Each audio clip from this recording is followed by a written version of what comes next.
तो आज के लेक्चर में हम बात करेंगे क्लास 10th साइंस का चैप्टर है इलेक्ट्रिसिटी, और इस चैप्टर को हम डिटेल से इस लेक्चर में समझेंगे। यहाँ से ये समझ लीजिएगा कि आज के लेक्चर में जो भी हम पढ़ेंगे इससे बाहर एक भी क्वेश्चन आपके बोर्ड एग्ज़ाम में नहीं आएगा। मतलब इस चैप्टर को पढ़ने के बाद सारे के सारे क्वेश्चन आप इससे कर लेंगे। तो स्टार्ट करते हैं। चैप्टर है इलेक्ट्रिसिटी। सबसे पहले हम बात कर लेते हैं कि इलेक्ट्रिसिटी होती क्या है। तो electricity is a flow of charge. बेटा इलेक्ट्रिसिटी क्या है? तो जो चार्ज हमारे फ्लो होते हैं उसी को हम बोलते हैं इलेक्ट्रिसिटी। जैसे सपोज़ कर लेते हैं कि हमारे पास एक वायर है। भाई सभी के घर में इलेक्ट्रिसिटी आती है।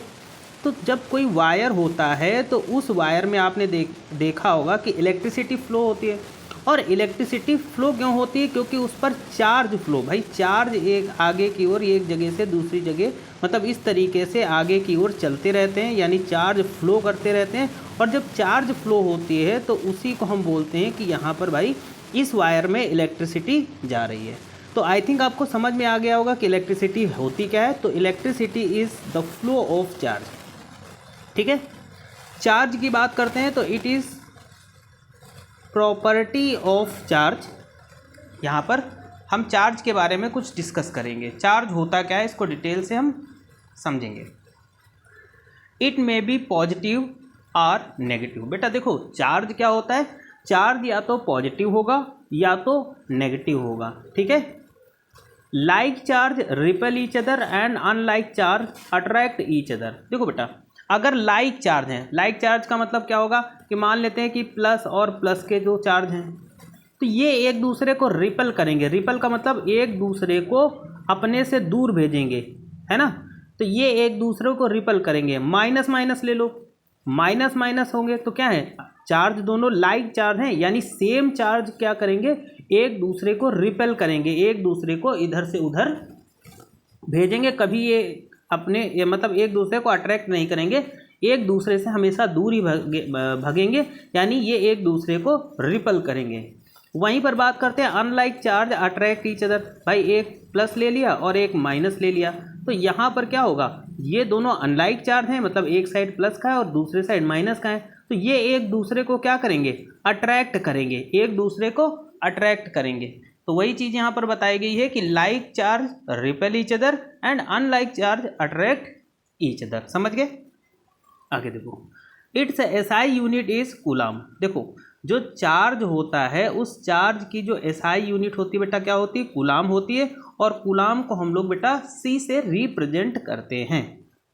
चार्ज ऑन वन इलेक्ट्रॉन, देखो एक इलेक्ट्रॉन पर कितना चार्ज होता है, तो एक इलेक्ट्रॉन पर जो चार्ज होता है वो होता है माइनस का 1.6 इंटू 10⁻⁻⁹ कूलाम। ये एक इलेक्ट्रॉन पर चार्ज होता है। और अगर आपसे पूछ ले कि भाई एक प्रोटॉन पर कितना चार्ज होगा, तो एक प्रोटॉन पर चार्ज होता है 1.6 इंटू 10⁻⁻19 कूलाम। अंतर क्या हुआ दोनों में, तो जब इलेक्ट्रॉन पर चार्ज होगा तो यहाँ पर माइनस का साइन लगेगा, और जब प्रोटॉन पर एक प्रोटॉन पर चार्ज पूछे तो ये प्लस के साथ होता है। ठीक, यहाँ से ऑब्जेक्टिव क्वेश्चन आपके बोर्ड एग्जाम में बनता है। कभी कभी बच्चों को ज़्यादातर ये याद रहता है कि एक इलेक्ट्रॉन पर चार्ज इतना होता है, और कभी कभी पूछ लेता कि बताइए भाई प्रोटॉन पर चार्ज कितना होता है। तो इस तरीके से आपको प्लस माइनस में ऑप्शन दे देता है और बच्चे कन्फ्यूज हो जाते हैं। तो आज के बाद आप किसी में कन्फ्यूज नहीं होंगे। उसके बाद आगे बेटा हम बात करेंगे कि number of electron in one coulomb charge, यानी एक कूलाम चार्ज पर कितने इलेक्ट्रॉन होते हैं। तो वो इलेक्ट्रॉनों की संख्या होती है 6.2 इंटू 10⁻18 इलेक्ट्रॉन्स। ठीक है, तो यहाँ तक समझ में आ गया कि इलेक्ट्रिसिटी क्या होती है और चार्ज क्या होता है। आई थिंक आपको किसी भी प्रकार की कोई प्रॉब्लम नहीं होगी। अब बेटा हम बात करेंगे, यहाँ पर आगे चलते हैं। हाँ, अब हम यहाँ पर बात कर लेते हैं। अब हम बात करेंगे करंट की। करंट होता क्या है, the rate of flow of charge per unit time through a conductor is called current. Current क्या होता है कि बेटा जो करंट होता है वो rate of flow of charge, यानी जो चार्ज का फ्लो होगा पर यूनिट टाइम किसी कंडक्टर में, वही हमारा क्या हो जाएगा, करंट हो जाएगा। ठीक है, यहाँ पर देखो चार्ज क्या होगा, करंट क्या होगा, I इक्वल टू क्या हो जाएगा, Q अपॉन T। मतलब पर यूनिट टाइम में किसी कंडक्टर में कितना चार्ज फ्लो हो रहा है वही क्या कहलाएगा, हमारा उसी को हम क्या बोलेंगे बेटा, करंट। समझ में आ गया करंट। आगे देखो, अगर हम एसआई यूनिट की बात करते हैं तो जो करंट होता है उसकी एसआई यूनिट क्या होती है बेटा, एम्पियर होती है। डिवाइस की बात करते हैं, device use to measure ammeter, मतलब अमीटर का मतलब क्या होता है कि भाई किसी सर्किट के अंदर करंट फ्लो हो रहा है, ठीक है, पर हमें उस करंट को मेज़र करना है तो हम क्या करते हैं, यहाँ पर एक डिवाइस लगाते हैं जिसे हम लोग क्या बोलते हैं, अमीटर। यानी अमीटर वो डिवाइस होती है जिससे किसी भी सर्किट के अंदर हम क्या करते हैं, करंट को मेज़र करते हैं, करंट को नापते हैं। Ammeter is always connected in series. अब बेटो देखो, किसी भी अगर हम सर्किट की बात करें तो वहाँ पर जो अमीटर होगा उसको हमेशा सीरीज़ के फॉर्म में क्या किया जाएगा, कनेक्ट किया जाएगा। तो यहाँ तक समझ में आ गया। चलते हैं नेक्स्ट पेज पर। अब हम बात करेंगे पोटेंशियल डिफरेंस। पोटेंशियल डिफरेंस को हम लोग किससे रिप्रेजेंट करते हैं बेटा, V से। होता क्या है पोटेंशियल डिफरेंस, तो work done to move a unit charge from one point to another. मतलब क्या होता है बेटा पोटेंशियल डिफरेंस, देखो जैसे मान लेते हैं एक पॉइंट A है और यहाँ पर पॉइंट B दिया गया है, तो work done move a unit charge, मतलब एक पॉइंट से चार्ज को मान लेते हैं, यहाँ पर चार्ज है कोई x, इस x चार्ज को अगर हम A से B तक ले जाएंगे तो इसमें जो किया गया वर्क होगा, जो वर्क डन होगा, वही हमारा क्या होगा, पोटेंशियल डिफरेंस होगा, जिसे हम लोग V से रिप्रेजेंट करते हैं। फॉर्मूला क्या होता है, V इज इक्वल टू क्या हो जाता है, W/Q। ठीक है। SI यूनिट क्या होगा, SI यूनिट इसका होता है वोल्ट। ठीक है, यहाँ तक समझ में आ गया। अब चलते हैं थोड़ा सा और आगे।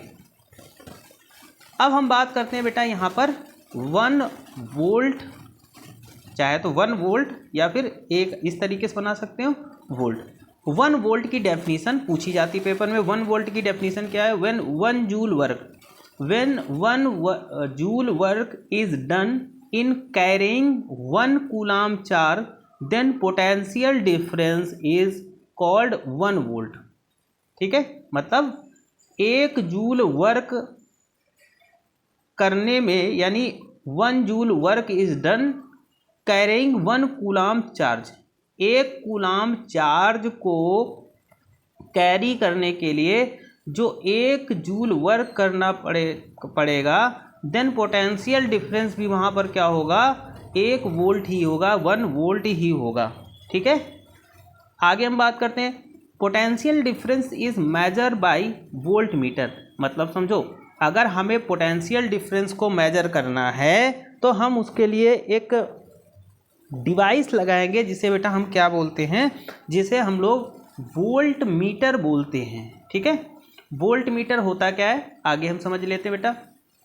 देखो, इट हैज़ हाई रेजिस्टेंस, यानी जो वोल्ट मीटर होता है उसका जो रेजिस्टेंस होता है वो बहुत ही हाई होता है। It always connected in parallel, यानी किसी भी सर्किट में अगर इसको जोड़ा जाएगा तो हम उसको पैरेलल ही जोड़ते हैं। जैसे ये एक सर्किट दिया गया है, यहाँ पर ये की लगी है, ये बैटरी है और यहाँ एक बल्ब लगा है। ठीक है, ये बल्ब लगा है, तो यहाँ पर क्या करेंगे हम, इस बल्ब से यहाँ पर इस तरीके से हम क्या करते हैं, यहाँ पर वोल्ट मीटर क्या कर देते हैं, बताओ भाई, वोल्ट मीटर यहाँ पर अटैच्ड कर देते हैं या कनेक्ट कर देते हैं। क्यों, क्योंकि इस सर्किट में वोल्ट मीटर यहाँ पर हमें इस जो बल्ब लगा हुआ है, इस बल्ब का क्या बताएगा, पोटेंशियल डिफरेंस बताएगा। ठीक है, तो समझ गए होंगे। चलते हैं नेक्स्ट पे, आगे बात करेंगे बेटा ओम्स लॉ। ओम्स लॉ क्या होता है कि पोटेंशियल डिफरेंस अक्रॉस 2 पॉइंट, क्या बताएगा बेटा, potential difference across 2 point of a metallic conductor is directly proportional to current passing through the circuit provided its temperature remain constant। ठीक है, तो इसका फॉर्मूला क्या बनता है, V प्रोपोर्शनल टू I, यानी जो पोटेंशियल डिफरेंस होता है वो करंट के क्या होता है, प्रोपोर्शनल होता है ना। यानी पोटेंशियल डिफरेंस करंट के डायरेक्टली प्रोपोर्शनल होगा। अब प्रोपोर्शनल हटाएंगे तो यहाँ पर एक कांस्टेंट वैल्यू ले लेते हैं। कांस्टेंट वैल्यू क्या ले लेते हैं? आर ले लेते हैं। आर क्या होता है? ये रेजिस्टेंस होता है, ठीक है। तो V equal to I R. Ohm's law बहुत इंपॉर्टेंट है। ओम्स लॉ का ये इस तरीके से डायग्राम बना लेंगे। ये y एक्सिस हो जाएगा जिस पर हमारा क्या होगा? पोटेंशियल डिफरेंस होगा, और ये x एक्सिस होगा जहाँ पर हमारा करंट होगा, ठीक है। और ये वाला जो लाइन जाएगा ये हमेशा स्ट्रेट होगा, चाहे हम यहाँ से खींचें या हम यहाँ से खींचें, हमेशा ये स्ट्रेट रहेगा, कांस्टेंट रहेगा। तो इससे न्यूमेरिकल लगेंगे जिसको हम लोग अगले लेक्चर में सॉल्व करेंगे। अब आगे हम बात करेंगे बेटा रेजिस्टेंस क्या होता है। देखो रेजिस्टेंस होता है, it is the property of conductor to resist the flow of charge. Resistance क्या होता है? ये एक ऐसी प्रॉपर्टी होती है जो किसी भी मतलब क्या होता है, चार्ज के फ्लो को कंडक्ट कराए या फिर रेजिस्ट करे, है ना। यानी चार्ज को जाने से और आने से रोकने में ये हमारा रेजिस्टेंस वर्क करता है। इसका SI यूनिट होता है ओम, और रेजिस्टेंस का फॉर्मूला हम ओम्स लॉ से निकालेंगे। V equal to I R, तो R इक्वल टू क्या हो जाएगा? V अपॉन आई हो जाएगा। उसके बाद चलो आगे बात करते हैं बेटा रियोस्टेट। क्या है रियोस्टेट? और रियोस्टेट की बात करते हैं बेटा तो ये होता क्या है? It is electrical device use to control the flow of electric current in a circuit by changing resistance. तो रियोस्टेट क्या होता है बेटा? ये एक प्रकार की डिवाइस होती है। इसका उपयोग कहाँ करते हैं? इलेक्ट्रिकल डिवाइस है use to control flow of electric current. यानी किसी सर्किट में अगर क्या हो रहा है, करंट फ्लो हो रहा है, तो उस फ्लो होते हुए करंट, इलेक्ट्रिक करंट को कंट्रोल करने के लिए हम क्या करते हैं? रियोस्टेट का उपयोग करते हैं या रियोस्टेट का यूज़ करते हैं। यहाँ तक समझ में आ गया। आप चलते हैं अगले पेज पर। आगे बात करते हैं factors on which resistance of conductor depends, ठीक। तो पहला यहाँ पर पॉइंट दिया गया है कि resistance directly proportional to length of conductor. यानी जो रेजिस्टेंस होता है वो क्या करता होता है, जैसे देखो ये कोई कंडक्टर है हमारे पास, ठीक। इसकी लेंथ यहाँ पर मैं दिखाने की कोशिश कर रहा हूँ, यहाँ पर अब दिख रहा होगा, हाँ। अब देखो ये कंडक्टर है, इसकी लेंथ L है, तो क्या होगा? जो रेजिस्टेंस होगा वो डायरेक्टली प्रोपोर्शनल होगा लेंथ ऑफ कंडक्टर के। तो वही लिखा गया कि R proportional to L। Resistance inversely proportional to the area of cross section. जो रेजिस्टेंस होगा, है ना, रेजिस्टेंस क्या होगा? वो इन्वर्सली प्रोपोर्शनल होगा किसके? Area of cross section. तो एरिया ऑफ क्रॉस सेक्शन क्या होगा? ये वाला पार्ट। ये जो एरिया ऑफ क्रॉस सेक्शन होगा वो रेजिस्टेंस का इन्वर्सली प्रोपोर्शनल होगा, यानी R inversely proportional to A। समझ गए? थर्ड पॉइंट में बताया गया है कि resistance directly proportional to temperature. जो रेजिस्टेंस होगा R होगा वो टेम्परेचर के डायरेक्टली प्रोपोर्शनल होगा। समझ में आ गया? आगे बात करते हैं। आगे हम बात करेंगे बेटा, अब हम बात करेंगे रेजिस्टिविटी, ठीक है। रेजिस्टिविटी होती क्या है? It is a fundamental property of material that resist the flow of electric current, ठीक है। तो ये क्या होता है? रेजिस्टिविटी होती क्या है? किसी भी मटेरियल की एक फंडामेंटल प्रॉपर्टी होती है जो इलेक्ट्रिक करंट के फ्लो होने को रेजिस्ट करती है, ठीक। It is constant silver like. देखो जो रेजिस्टिविटी होती है वो कांस्टेंट होती है। बहुत सारी चीज़ों की रेजिस्टिविटी कांस्टेंट होती है। जैसे सिल्वर की रेजिस्टिविटी क्या होती है? 1.6 × 10⁻⁻8। तो ये रेजिस्टिविटी क्या होती है? जैसे सिल्वर की क्या है? कांस्टेंट है। Aluminium and copper use to make wire so they have low resistivity. भाई देखो वायर उन्हीं का बन सकता है जिनकी रेजिस्टिविटी लो होगी। भाई रेजिस्टिविटी लो है तभी तो करंट फ्लो होगा। अगर रेजिस्टिविटी हाई हो जाएगी तो करंट कहाँ फ्लो होगा? तो जो वायर बनाए जाते हैं वो कॉपर और एल्युमिनियम का यूज़ किया जाता है वायर बनाने में। क्यों? क्योंकि उनकी रेजिस्टिविटी लो होती है, जिससे आसानी से उनके अंदर क्या होता है? करंट फ्लो हो जाता है। Alloy use to heating device as their resistivity high and they do not burn. अब देखो बहुत सारे एलॉय बनाए जाते हैं, तो एलॉय इसलिए बनाए जाते हैं क्योंकि उनमें रेजिस्टिविटी हाई होती है। तो जब रेजिस्टिविटी हाई होते हैं तो वो आसानी से जलते नहीं हैं, है ना, और ना ही तो उसमें क्या होता है करंट फ्लो होता है, उनका मेल्टिंग पॉइंट भी बहुत ही ज़्यादा हाई होता है। तो heating device so they resistivity is high and they do not burn. आप देखा होगा जैसे हमारे फाइटर प्लेन वगैरह बनते हैं, तो उसमें जो फाइटर प्लेन में तो जब इंजन चलता है, जब फाइटर प्लेन चलता है तो वहाँ पर बहुत हाई टेम्परेचर होता है, तो उस टेम्परेचर पे ज़्यादातर मेटल्स क्या हो जाती हैं, पिघल जानी चाहिए। पर वहाँ पर देखा होगा कि वो मेटल्स हमारी पिघलती नहीं है। क्यों? क्योंकि वहाँ पर एलॉय का यूज़ करके उन डिवाइसेस को बनाया गया है, उन इंस्ट्रूमेंट को बनाया गया है जो कि क्या होता है, जिनकी रेजिस्टिविटी बहुत हाई होती है, जिससे ना ही तो वो जलती हैं और ना ही तो उनमें करंट फ्लो होता है। ठीक है, तो समझ क्या हो गया रेजिस्टिविटी के बाद में बात करते हैं रजिस्टर क्या होता है। और resistor is a electrical component that limit or regulate electric current.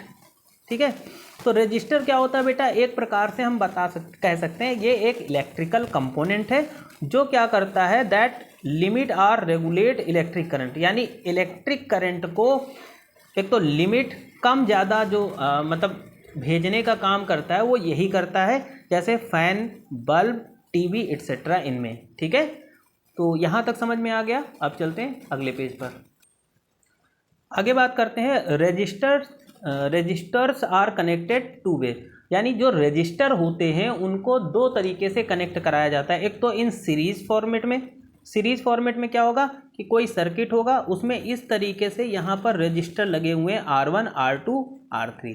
तो जब रजिस्टर सीरीज फॉर्म में बेटा जुड़े होते हैं तो उनका जो पोटेंशियल डिफरेंस होता है वो क्या होता है, अलग अलग होता है, यानी डिफरेंट होता है, पर उनमें बहने वाली जो करंट होगी वो क्या होगी, सेम होगी। यानी जो करंट इसके लिए होगी वही करंट इसके लिए, वो करंट इसके लिए, पर इनका सबका पोटेंशियल डिफरेंस अलग होगा। यहाँ पर अमीटर लगा दिया गया, एक सर्किट बना है। ठीक, तो हम देखते हैं बेटा इसमें क्या होगा अगर हम ओम के नियम के अकॉर्डिंग चलें या ओम्स लॉ के अकॉर्डिंग चलें यहाँ पर, तो देखो अकॉर्डिंग टू ओम्स लॉ क्या हो जाएगा, V equal to I R, ये हमें पता है।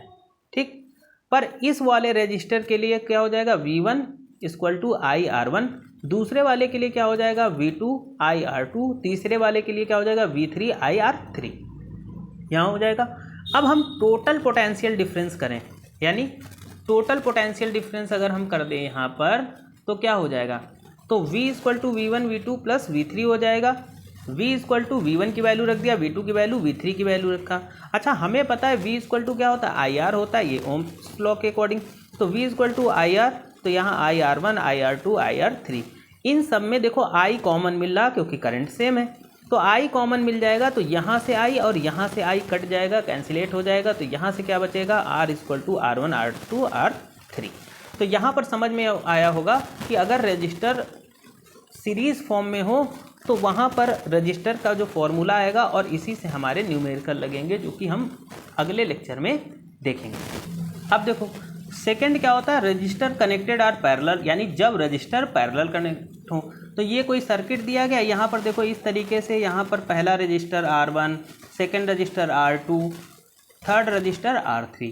तो बेटा एक चीज़ याद रखना, जब resistor R1 R2 R3 are connected in parallel, ठीक है, जब ये पैरेलल कनेक्ट होगी तो उस कंडीशन में क्या होगा, इन सब का जो पोटेंशियल डिफरेंस होगा वो सेम होगा, पर इनमें जो फ्लो होने वाला करंट होगा, जो आई होगी, है ना, वो क्या होगी, डिफरेंट होगी। तो ओम्स लॉ के अकॉर्डिंग क्या होता है, V equal to I R, I equal to क्या हो जाएगा, V अपॉन आर। ये चीज़ समझ में आ गई, आई निकाल लिया, क्योंकि करंट यहाँ डिफरेंट है, तो I1 की वैल्यू क्या हो जाएगा, V अपॉन R1, और पोटेंशियल डिफरेंस सबके लिए सेम है तो V की जगह V रहेगा। I2 equal to V upon R2, I3 equal to V upon R3। ये चीज़ समझ में आ गई। अब हम क्या करेंगे, टोटल करंट को जोड़ेंगे, तो I equal to I1 plus I2 plus I3, I equal to क्या हो जाएगा, V upon R1, V upon I2 की जगह V अपॉन R2 और I3 की जगह V अपॉन R3 हो जाएगा। I इक्वल टू क्या होता है भाई, हमने ऊपर निकाल लिया था, तो क्या होता है V अपॉन R, तो यहाँ पर ये रख देंगे।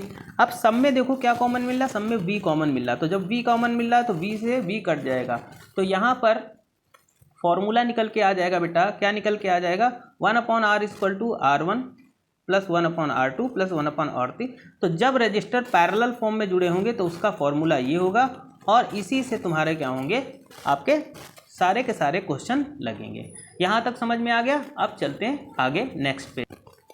यहाँ पर एक इम्पॉर्टेंट पॉइंट है कि एडवांटेज ऑफ पैरेलल कॉम्बिनेशन, यानी पैरेलल कॉम्बिनेशन के एडवांटेज क्या हैं। अगर हम रजिस्टर को पैरेलल कनेक्ट करते हैं तो उसके एडवांटेज क्या हैं। तो in series when one resistor fail the circuit is broken and none component work. मतलब देखो, अगर क्या है किसी सर्किट में सीरीज फॉर्म में बहुत सारी चीज़ें जुड़ी हैं, मतलब सीरीज फॉर्म में हमने क्या कर दिया, यहाँ पर बल्ब जोड़ दिया। चलो हम बल्ब बना लेते हैं ऐसे ऐसे करके कुछ, ये सीरीज फॉर्म में बल्ब जोड़ दिया, और मान लेते हैं इसमें क्या है, करंट सेम है। तो अगर ये वाला बल्ब यहाँ पर कोई दिक्कत हो गई इस सर्किट में, अगर यहाँ पर कोई कनेक्शन कट गया तो भाई क्या होगा, आगे भी सारे कनेक्शन कट जाएंगे। तो ये एक थोड़ा सा एडवांटेज है पैरेलल फॉर्म में जोड़ने का, सीरीज फॉर्म में जोड़ने का। तो सीरीज में अगर ये चला गया तो क्या हो जाएगा, दिक्कत हो जाएगी, बाकी आगे के भी सर्किट बंद हो जाएंगे, आगे के भी बल्ब जलना बंद हो जाएंगे। जबकि पैरेलल है तो क्या होगा, जो खराब हो जाएगा वो रुक जाएगा, बाकी सब चलेंगे। इफ़ वन रजिस्टर या फिर device fails then other continue to work. भाई अगर देखो, अगर कोई चीज़ पैरेलल जुड़ी है, अगर कोई रजिस्टर्स पैरेलल है, भाई देखो ये पैरेलल जुड़े हैं, पैरेलल, अगर ये पैरेलल जुड़े हैं तो भाई अगर ये वाला सर्किट ख़राब हो गया तो बाकी तो सर्किट से बल्ब जलेगा ना, है ना। तो ये पैरेलल फॉर्म में जोड़ने का हमें एक फ़ायदा है। Each device gets same voltage, और इसमें क्या होता है कि अगर कोई पैरेलल कॉम्बिनेशन है तो उसमें हर एक डिवाइस में क्या होगा, जो डिवाइस में वोल्टेज होगा वो क्या होगा, सेम होगा। ठीक है बेटा, आगे देखो, आगे हम बात करेंगे इलेक्ट्रिक फ्यूज। इलेक्ट्रिक फ्यूज होता क्या है, तो these are device which protect circuit and appliances by stopping flow of current in case short circuit or over voltage. देखो इलेक्ट्रिक फ्यूज होता क्या है, हम लोग इलेक्ट्रिक फ्यूज़ को अपने घरों में लगाते हैं। ठीक, क्यों लगाते हैं, मान लेते हैं कि आपके घरों में इलेक्ट्रिसिटी आ रही लेकिन अचानक से वोल्टेज बढ़ जाए, है ना, या फिर कहीं पर शॉर्ट सर्किट हो जाए। तो जब कहीं शॉर्ट सर्किट होता है या बहुत लोडिंग करंट होता है तो उस कंडीशन में क्या होता है कि वो सर्किट वहाँ पर फ्यूज़ हो जाता है ना, यानी वो फ्यूज़ क्या होता है, जल जाता है, जिससे क्या होता है कि इलेक्ट्रिसिटी आगे नहीं जा पाती। और जब इलेक्ट्रिसिटी आगे फ्लो नहीं हो पाती तो बहुत सारी चीज़ें, हमारा एप्लायंसेस मतलब टीवी वगैरह, जो भी फ्रिज है ना, एसी कूलर, ये सारी चीज़ें क्या होती, ख़राब होने से बच जाती हैं। ठीक है, इसलिए हम लोग इलेक्ट्रिक फ्यूज़ का यूज़ करते हैं। It always connected in series, यानी इलेक्ट्रिक फ्यूज़ जो होगा उसको हम लोग सीरीज में जोड़ते हैं। भाई सीरीज में जोड़ेंगे तभी तो क्या होगा, सीरीज में जुड़ा, अगर इलेक्ट्रिक फ्यूज़ उड़ गया तो फिर क्या होगा, आगे बिल्कुल करंट नहीं जाएगा। जब करंट नहीं जाएगा तो बाकी चीज़ें क्या रहेंगी, सेफ रहेंगी। और अगर पैरेलल जोड़ दो तो जहाँ फ्यूज़ हो जाएगा उसको एक ही डायरेक्शन में काट देगा, मतलब उसी साइड में बाकी की तरफ करंट जाएगा, तो ये फिर दिक्कत हो जाएगा। तो इसीलिए हम क्या करते हैं, इसको सीरीज फॉर्म में कनेक्ट करते हैं। It has low melting point, low melting point होता है क्योंकि अगर टेम्परेचर थोड़ा सा भी बढ़ा तो ये फ्यूज़ हो जाता है। आगे, it is like wire made up of metals. ठीक है, आगे बात करते हैं इलेक्ट्रिक पावर की। तो चलो भाई बात करते हैं हम इलेक्ट्रिक पावर की। इलेक्ट्रिक पावर होता क्या है, तो electric energy consume per unit time in a electric circuit is called electric power. Electric power का जो एसआई मात्रक होता है, यानी यूनिट होती है, एसआई यूनिट क्या होती है, वो वॉट होती है। पावर का फॉर्मूला क्या होता है, P इक्वल टू क्या होता है, E/T।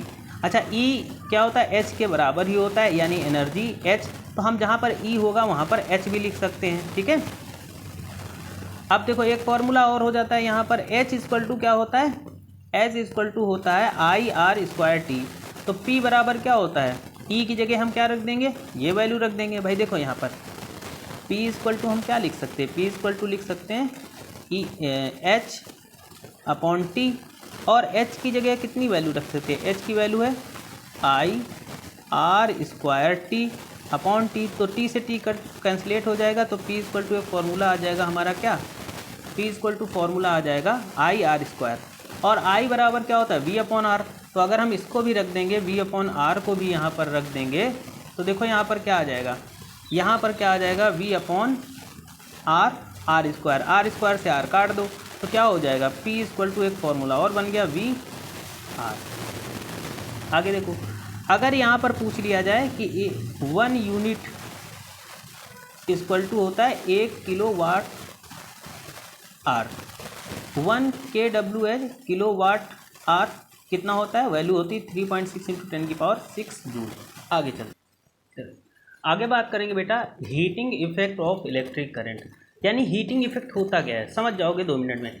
When electric current passes through a wire the wire becomes hot, this is called heating effect of electric current. मतलब ये देखो एक छोटी सी डेफिनेशन है और इम्पॉर्टेंट भी है। हीटिंग इफेक्ट होता क्या है भाई, देखो जब किसी वायर में क्या होता है, इलेक्ट्रिक करंट फ्लो होता है ना, तो जब इलेक्ट्रिक करंट फ्लो होगा तो वो वायर क्या होगा, कुछ टाइम के बाद क्या हो जाता है, हॉट हो जाता है यानी गर्म हो जाता है। तो इसी को हम बोलते हैं heating effect of electric current. ठीक है, फॉर्मूला देखते हैं, V इक्वल टू क्या होता है, W अपॉन क्यू। W क्या होता है, W आपका होता है हीट एनर्जी, चाहे हम W लिखें या H लिखें। ठीक है, तो यहाँ पर हम क्या W की जगह H लिख सकते हैं, W की जगह H लिख सकते हैं। तो V इक्वल टू क्या आ जाएगा, H अपॉन क्यू। तो H इक्वल टू क्या हो जाएगा, V Q H के इक्वल में हो जाएगा, है ना। तो ये एक फॉर्मूला बन गया। अब हमें पता I इक्वल टू क्या होता है, Q अपॉन T। ठीक है, और V इक्वल टू क्या होता है, IR होता है। तो यहाँ से अगर हम इससे अगर हम Q की वैल्यू निकालें तो Q इक्वल टू क्या हो जाएगा, IT हो जाएगा। तो इसको इस वैल्यू को हम क्या करेंगे, यहाँ पर पुट करेंगे। तो देखो H की जगह पे हम पुट कर देंगे, नहीं यहाँ पर Q की वैल्यू हमने निकाल ली।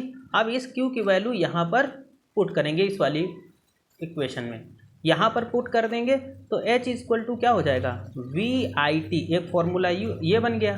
ठीक, और H इक्वल टू क्या होगा, V बराबर क्या होता है भाई, V की वैल्यू क्या होती है, V बराबर IR होता है ओम्स लॉ के अकॉर्डिंग। तो V की जगह हम क्या रख देंगे बताओ भाई, V की जगह IR रख देंगे। तो यहाँ पर क्या फॉर्मूला एक निकल के आएगा, फॉर्मूला निकल के आएगा H equal to I square RT। ठीक है, I स्क्वायर RT। तो इस लेक्चर में हमने सारी इंपॉर्टेंट चीज़ें इसमें डिस्कस कर ली। और अब हम आगे इस लेक्चर में क्या करेंगे, अभी तो मैंने थ्योरी फॉर्मूले सब डिटेल से आपको बता दिए। अब हम इसके न्यूमेरिकल एक नए पार्ट में, यानी अगला जो पार्ट होगा उसमें इस चैप्टर के क्या होंगे बेटा, न्यूमेरिकल होंगे। ठीक है, तो ये लेक्चर पूरा कंप्लीट होता हुआ, और अगर आपको किसी प्रकार को कोई डाउट है तो आप कमेंट करके ज़रूर बताइएगा। इतना अगर आप पढ़ लेंगे तो आपको इससे बाहर कोई भी क्वेश्चन देखने को नहीं मिलेगा, सारे के सारे क्वेश्चन आपको इसी से क्लास 10th में देखने को मिलेंगे। ठीक है, तो सारी चीज़ें समझ में आ गई। और हाँ, चैनल पे अगर नए हैं आप तो चैनल को सब्सक्राइब कर दीजिएगा और वीडियो को लाइक और शेयर कर दीजिएगा, बस इतना ज़रूर कर दीजिएगा। ठीक है, मिलते हैं एक नए चैप्टर के साथ एक नए वीडियो में। तो thank you for this class.